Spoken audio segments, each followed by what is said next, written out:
Exercise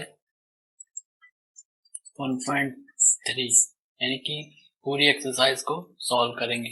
तो इससे पिछले वीडियो में मैंने आपको बताया था कंपोजिशन ऑफ फंक्शंस क्या होते हैं, है ना। दूसरा बताया था कि फॉग एंड गॉफ कैसे निकालते हैं, है ना। तीसरा कि फंक्शंस को इन्वर्टिबल कब बोलते हैं और अगर वो इन्वर्टिबल हैं तो उनका इनवर्स कैसे निकालेंगे, ये चीजें मैंने। और फिर मैंने लास्ट में इन सब को सम अप करने के लिए एक एग्जांपल लिया था जो कि हमारा क्वेश्चन नंबर 4 था, एक्सरसाइज 1.3 का। तो ये काम हमने पिछले वीडियो में कर लिया था। तो इस वीडियो में हम एक्सरसाइज 1.3 को पूरा डिटेल्ड में सॉल्व करेंगे। तो स्टार्ट करते हैं। तो हमारा पहला क्वेश्चन है लेट एफ, हमारा पहला क्वेश्चन है लेट एफ जो है वो डिफाइंड है इससे इसमें।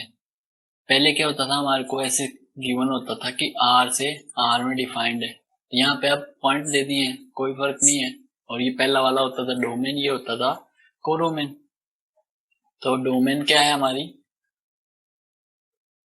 1, 3 और 4, और कोडोमेन क्या है 1, 2 और 5। अब एक और फंक्शन दिया है, ये किसका फंक्शन है, एफ के लिए है ये। और एक फंक्शन और दिया है जी, उसकी डोमेन क्या है ये, यानी 1, 2, 5। और कोडोमेन क्या है 1 और 3। ये कोई जी फंक्शन दिया हुआ है ना। डोमेन जो इनपुट होता है और कोडोमेन जिसमें से आउटपुट आता है। और अब हमारे को कोई फॉर्मूला नहीं दिया है कि एफ के अंदर एक्स रखेंगे तो ये मिलेगा। अब हमारे को ये बताया है कि एफ जो है वो ऐसे आएगा और जी जो है वो ऐसे आएगा। तो इसका क्या मतलब है, इसमें जो पहली पहली एंट्री है सब में, है ना, तो वो क्या है हमारी डोमेन है। जैसे 1 है पहले में, दूसरे में 3 है और 4 है, तो ये पहली एंट्री जो होती है ये डोमेन को बताती है, ठीक। तो डोमेन 1, 3 और 4, ये रहे डोमेन 1, 3 और 4। और जो दूसरी एंट्री होती है ये बताती कि किस पे मैप कर रहा है, यानी कि 1 किस पे जा रहा है। तो यहाँ से 1 किस पे जा रहा है 2 पे आया, ऐसे ही 3 किस पे जा रहा है 5 पे, फिर 4 किस पे जा रहा है 1 पे।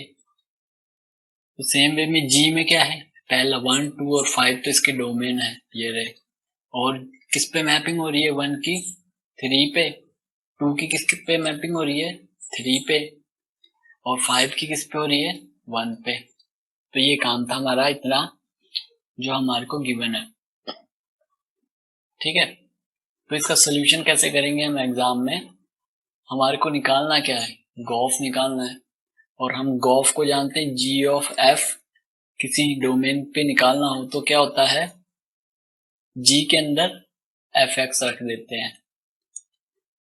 गॉफ का इक्वल क्या होता है इसके जी ऑफ, अब जी फंक्शन का डोमेन क्या बन जाएगा पूरा एफ एक्स फंक्शन, ठीक है। तो ये निकालना है हमें। तो इसके लिए हमारे को गिवन जो था उसको लिख लेते हैं पहले, यानी कि एफ एट 1 कितनी थी, एफ एट 3 कितनी थी और एफ एट 4 कितनी थी वैल्यू। और फिर जी के लिए भी सेम कि जी एट 1, जी एट 2 और जी एट 5 क्या क्या है। तो F1 कितने पे गया था 2 पे, 3 कितने पे गया था 5 पे, 4 गया था 1 पे। सेम वे में G1 कितने पे गया है 3 पे, G2 गया है 3 पे और G5 गया है 1 पे।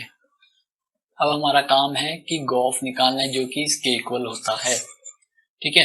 अब हमारे को पता लग रहा है गॉफ निकालने के G के अंदर fx रखना है। अब fx तो हमारे को कोई फॉर्मूला नहीं दिया, लेकिन हमारे को पता है f की वैल्यूज दी हुई है कुछ किसी पॉइंट पे, तो ये सारे पॉइंट को रखेंगे इसके अंदर एक एक करके, यानी g एट f पहला वाला रखेंगे तो fx की जगह f1 पे। सेम वे में g एट f3 पे, सेम वे में g एट f4 पे। तो जो जो एफ की वैल्यू थी वो सारी हमने रख दी। तो यही किसके इक्वल होगा, गॉफ ऑफ 1 ये किसके इक्वल होगा, गॉफ ऑफ 3 और गॉफ ऑफ 4, क्योंकि g of f of x किसके इक्वल होता है, g f x के, यहां से, है ना, तो ये आया। अब g f ऑफ 1 कितना देता है हमें, 2 देता है, तो यानी कि g ऑफ 2 हो गया। f ऑफ 3 कितना देता है, 5 देता है, और f ऑफ 4 कितना देता है, 1 देता है। कितना आया। अब g ऑफ 2 की वैल्यू कितनी है, g ऑफ 2 कितने पे जाता है, 3 पे जाता है। सेम में g ऑफ 5 कितने पे जाएगा, 1 पे, और g ऑफ 1 कितने में जा रहा है, 3 पे। तो गॉफ की वैल्यू क्या क्या आई, अगर गॉफ के अंदर 1 रखते हैं तो हमारे को आउटपुट 3 मिलेगा, जब गॉफ के अंदर 3 रखेंगे तो आउटपुट 1 मिलेगा, और जब 4 रखेंगे तो 3 मिलेगा।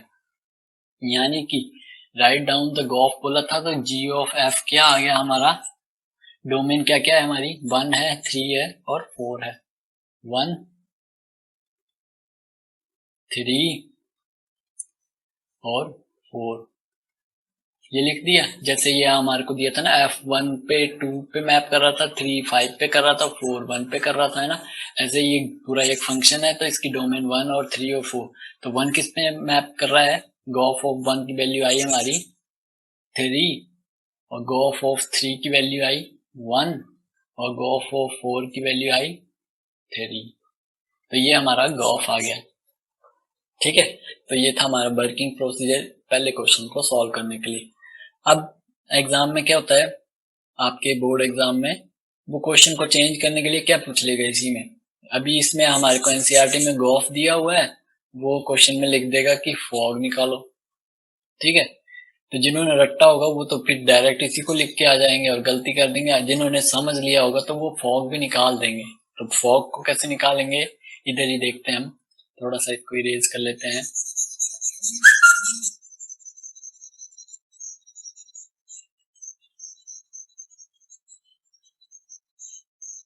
अगर हमसे फॉग भी पूछ लें कि फॉग क्या होगा वो बताओ, है ना, तो क्या करेंगे हम, फॉग फॉग को कैसे लिखेंगे, F of ji of X equals to F, F के अंदर क्या रखेंगे, जी एक्स।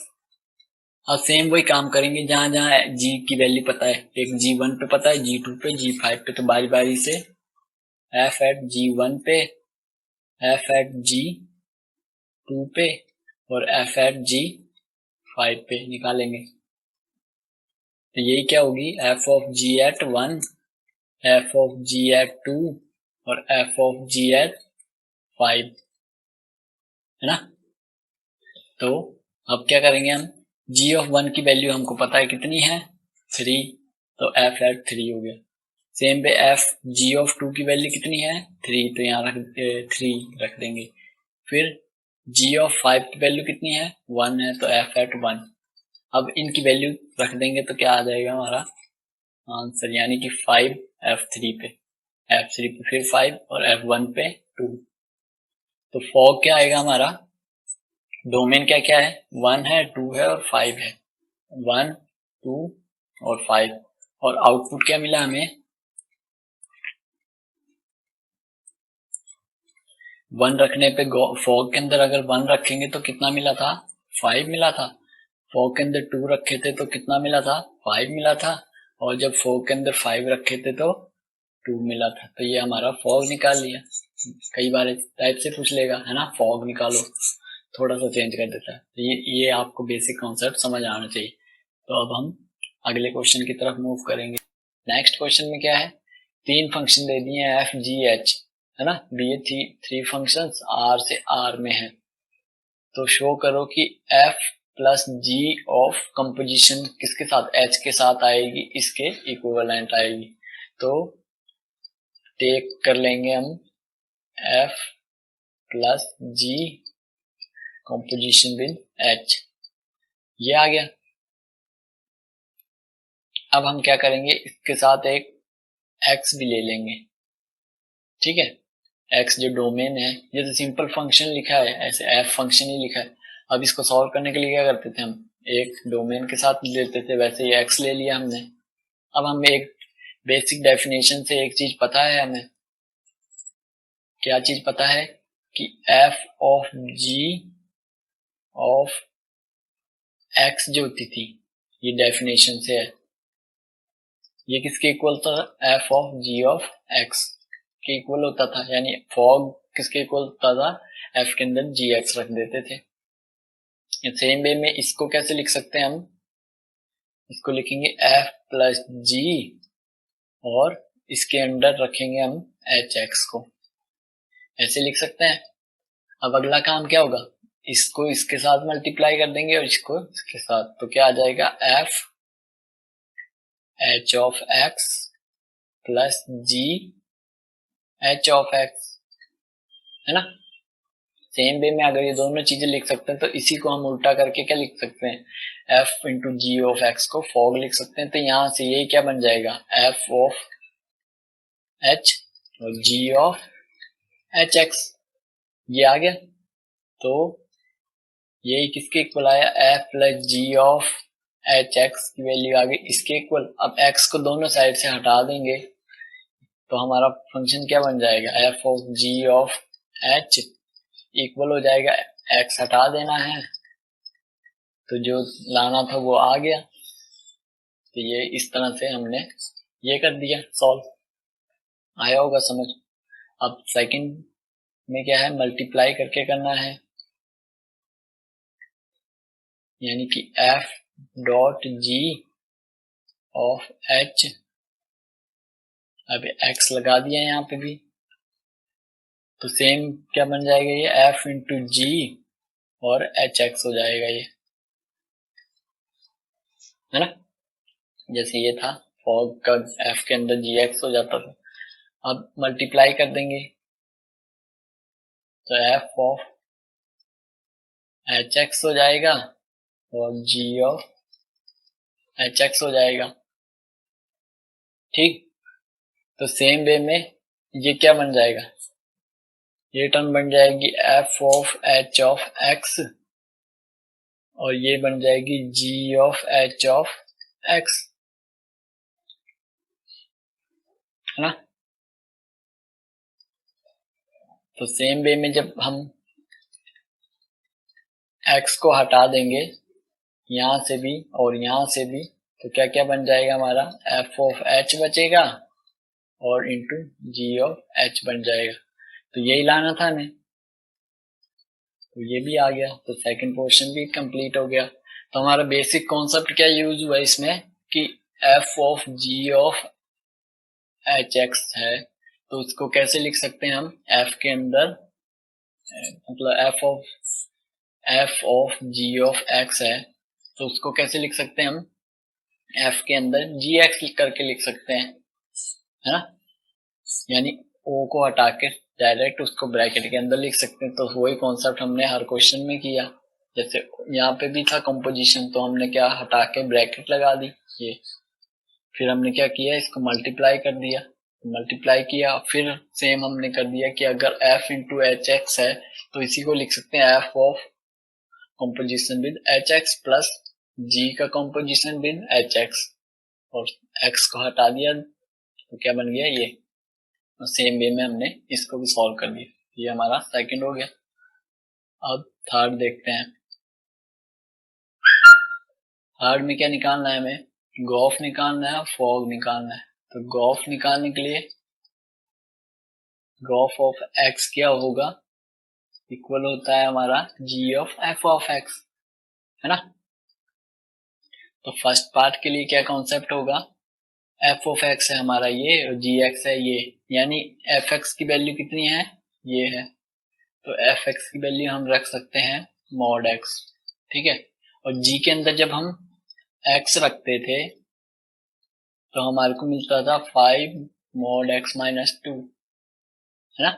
5x माइनस 2 का मॉड मिलता था जब x रखते थे, तो x की जगह अब हमने मॉड x रखना है, तो जहां जहां x है वहां वहां हमने मॉड से रिप्लेस कर दिया, मॉड x से। तो x जो था उसको हमने मॉड x से रिप्लेस कर दिया माइनस का 2, ठीक है। तो यही आ गया हमारा आंसर, 5 मॉड x माइनस 2 का मॉड, तो ये क्या आ गया, 5 मॉड x माइनस 2 का मॉड, ठीक। तो ये था हमारा पहला।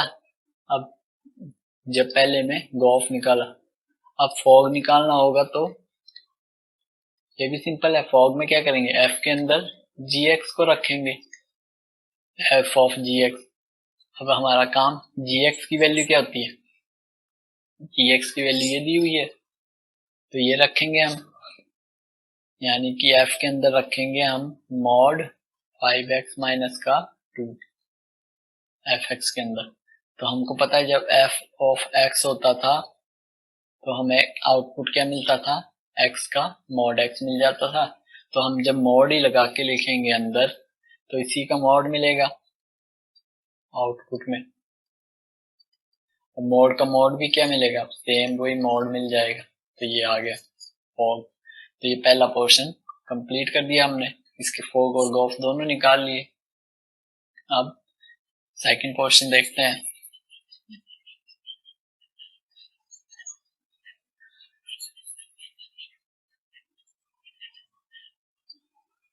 तो सेकंड पोर्शन में क्या है हमारा,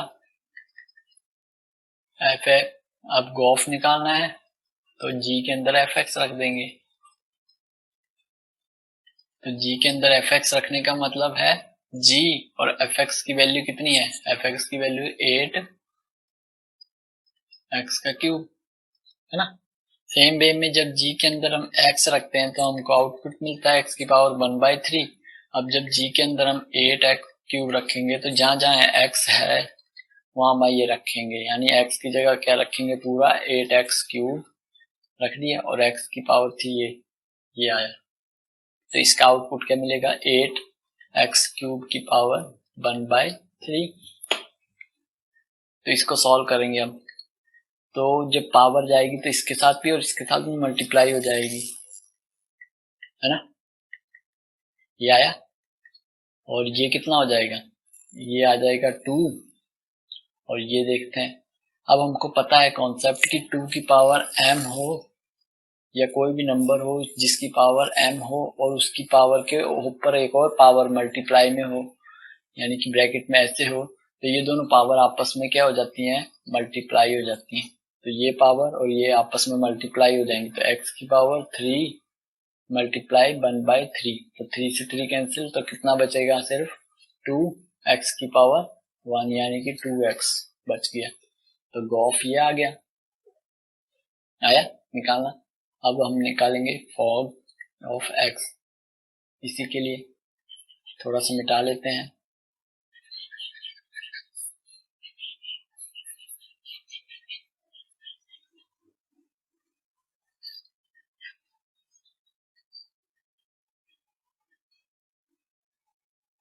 अब क्या निकालना है हमें, गॉफ निकाल लिया, फॉग ऑफ x निकालना है सेकंड वाले क्वेश्चन के लिए। तो एक काम क्या है, f के अंदर हमने gx रखना है। तो f और gx की वैल्यू कितनी है, x की पावर 1/3 है, यानी कि f के अंदर जब हम x रखते थे तो हमारे को आउटपुट क्या मिलता था, x का मॉड। तो जब x के अंदर हम x की पावर 1/3 रखेंगे तो क्या मिलेगा, x की जगह रख देंगे 1/3 का मॉड। तो ये क्या मिलेगा, x की पावर 1/3 का मॉड। तो ये हमारा फॉग आ जाएगा, ठीक। सॉरी सॉरी सॉरी, यहाँ पे गड़बड़ हो गई ना। क्या गड़बड़ हुई, मैंने क्या किया, एफ एक्स कौन से वाले का ले लिया, फर्स्ट वाले का ले लिया, जब क्वेश्चन कौन सा चल रहा है, सेकंड वाला चल रहा है। तो इस चीज का ध्यान रखना आप एग्जाम में भी। तो क्या आएगा यहाँ पे, जब f के अंदर x रखते हैं तो हमारे को मिलेगा 8x क्यूब, ठीक, 8x क्यूब। तो जब ये रखेंगे तो जहां जहां x है वहां पे कितना रखना है, x की पावर 1/3 और उसकी पावर कितनी लगी हुई है, 3। तो ये आएगा 8 और x की पावर 1/3 इंटू 1/3 x आ जाएगा, यानी कि 8x आएगा। आया समझिए। तो ये गलती आप भी मत करना एग्जाम में, ये माइनर सी गलतियां होती है जिससे हमको लगता है कि हमने सही करा है, लेकिन जब हमारा रिजल्ट आता है तो गलतियां हो गई होती हैं। तो इन चीजों का ध्यान रखना। अब मैं इस चीज को डिलीट नहीं कर रहा हूँ इस वीडियो से, ताकि आप हमेशा याद रखें। अब नेक्स्ट क्वेश्चन देखेंगे हम। अब ये वाला क्वेश्चन था फोर्थ क्वेश्चन। ये मैंने ना जब इससे प्रीवियस वीडियो बनाया था, जो बेसिक था ना, जिसमें मैंने कॉन्सेप्ट के लिए किया था कि कंपोजिशन क्या होता है और फॉग और गोफ कैसे निकालते हैं, तो इन्हीं को समझाने के लिए मैंने एग्जाम्पल नंबर, ये जो क्वेश्चन था ये फोर्थ मैंने पिछले वीडियो में करा दिया था आपको। तो इसका मैं लिंक आपको डिस्क्रिप्शन में नीचे जो है वहां पे दे दूंगा, वहां जाके आप देख लेना इसका सोल्यूशन पूरा, ठीक है। तो अब हम अगले क्वेश्चन की तरफ मूव करते हैं। तो अब फिफ्थ क्वेश्चन है, ये तो काफी इजी है, जिसने मेरे पिछले वीडियोस अच्छे से देखे हैं तो वो तो अब डायरेक्ट देख के बता देगा कि ये है कि नहीं। अब इन्होंने सिर्फ ये पूछा कि state which region whether the following function have A inverse. तो फंक्शन का अगर इनवर्स होगा कब होगा, जब वो वन वन भी हो फंक्शन और ऑन टू भी हो, यानी कि दोनों होगा तो उसका इनवर्स एग्जिस्ट कर जाएगा, ठीक है। तो हमारे को इसमें सिर्फ काम करना है, यही चेक करना है कि ये फंक्शन जो दिए हैं तीन पार्ट, तीनों वन वन ऑन टू है कि नहीं। अगर दोनों वन वन भी होगा ऑन टू भी होंगे तो वो इनवर्स एग्जिस्ट करेगा, और अगर नहीं होंगे तो नहीं करेगा। तो पहला काम क्या है हमारा, ये वाला। इसकी पहली टर्म डोमेन क्या है, ये है 1 2 3 और 4, और कोडोमेन सिर्फ 10 ही है, एफ फंक्शन है। अब हमारे को इसका दिया है, ये डोमेन होती थी, ये रेंज आती थी। तो डोमेन 1 किस पे जा रहा है, मैप कर रहा है 10 पे, यानी 1 किस पे गया 10 पे। ऐसे 2 किस पे जा रहा है 10 पे मैप कर रहा है, 3 भी 10 पे मैप कर रहा है, 4 भी 10 पे मैप कर रहा है। तो क्लियरली ये क्या नहीं होगा, clearly it is not an one one function. अगर वन वन फंक्शन नहीं है तो ये इनवर्स भी एग्जिस्ट नहीं करेगा इसका। Therefore inverse of F does not exist. क्यों नहीं किया, क्योंकि ये वन वन ही नहीं है, और इनवर्स होने के लिए आपको क्या है, वन वन भी होना चाहिए, ऑन टू भी होना चाहिए। अगर वन वन ही नहीं हुआ तो ऑन टू तो चेक करना ही नहीं है, अब सीधा ही लिख दिया हमने वन वन नहीं है, इस वजह से इसका इनवर्स एग्जिस्ट नहीं कर रहा है। और वन वन क्यों नहीं हुआ, ये था कॉन्सेप्ट वन वन के लिए। अगर वन की इमेज 10 पे चली गई थी, वन की इमेज 10 पे, तो बाकी किसी एलिमेंट की इमेज 10 पे नहीं जानी चाहिए थी, यानी कि 2 कभी भी 10 पे नहीं जाना चाहिए था, ना 3 ना 4, लेकिन यहाँ पे चला गया, इस वजह से ये वन वन नहीं हुआ। तो पहला वाला का इनवर्स नहीं होगा। अब सेकंड वाले को चेक करते हैं।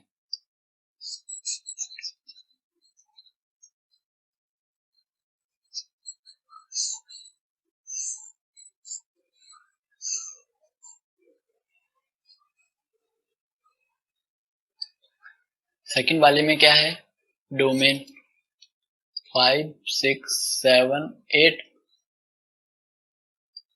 और रेंज कोडोमेन 1 2 3 और 4। अब इनकी मैपिंग भी देख लेते हैं, जी फंक्शन है। मैपिंग में क्या है, 5 जा रहा है 4 पे, 5 जा रहा है 4 पे, 6 जा रहा है 3 पे, और 7 जा रहा है 4 पे, और 8 जा रहा है 2 पे। ठीक, तो अब आप डायरेक्ट देख के बता दे रहे हो ये वन वन नहीं होगा। क्यों नहीं होगा, क्योंकि 5 की इमेज कितनी आ रही है, 4 आ रही है, और 7 की इमेज भी कितनी आ रही है, 4 आ रही है, यानी कि 2 पॉइंट एक ही उस पे मैप कर जा रहे हैं, तो इस वजह से वन वन नहीं होगा। तो अगर वन वन नहीं होगा तो ये इनवर्स भी एग्जिस्ट नहीं करेगा, तो इसका भी इनवर्स एग्जिस्ट नहीं करेगा। तो रीजन सिंपल सा है कि टू डिस्टिंक्ट एलिमेंट, कैसे लिखेंगे, two distinct element of domain of g, that is क्या क्या फंक्शन है, वैल्यू डोमेन की 5 और 7 has same image in codomain of g, that is कितनी है 4। therefore it is not an one function, अगर वन ही नहीं है, hence it is not invertible, therefore their inverse does not exist। ये काम करना था इसके लिए। तो अब अगला देखते हैं हम। अगला है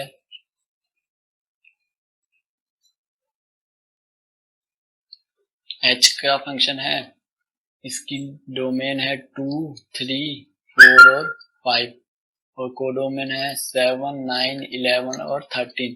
अब मैपिंग कहाँ जा रही है इसकी देखते हैं। 2 से 7 में, 3 से 9 में, 4 से 11 में और 5 से 13 में। तो सारे जो 2 है 7 पे जा रहा है, कोई और 7 पे नहीं जा रहा है, ऐसे 3 9 पे जा रहा है, कोई और 9 पे नहीं जा रहा है, ऐसे 11 पे कोई और नहीं जा रहा है, 13 पे कोई और नहीं जा रहा है, तो एक पॉइंट एक पे जा रहे हैं। तो 1 हो गया। और ऑन टू के लिए कॉन्सेप्ट सिंपल बताया था मैंने कि ये जो कोडोमेन आई, इसमें कोई भी एलिमेंट ऐसा एम्प्टी नहीं बचना चाहिए जिसकी कोई इमेज, प्री इमेज ना हो या लिंक ना हो। तो यहाँ पे 7, 9, 11 और 13 सारों के साथ लिंक है, सबका लिंक है डोमेन के एलिमेंट के साथ। इस वजह से ये 1 भी है और ऑन टू भी है।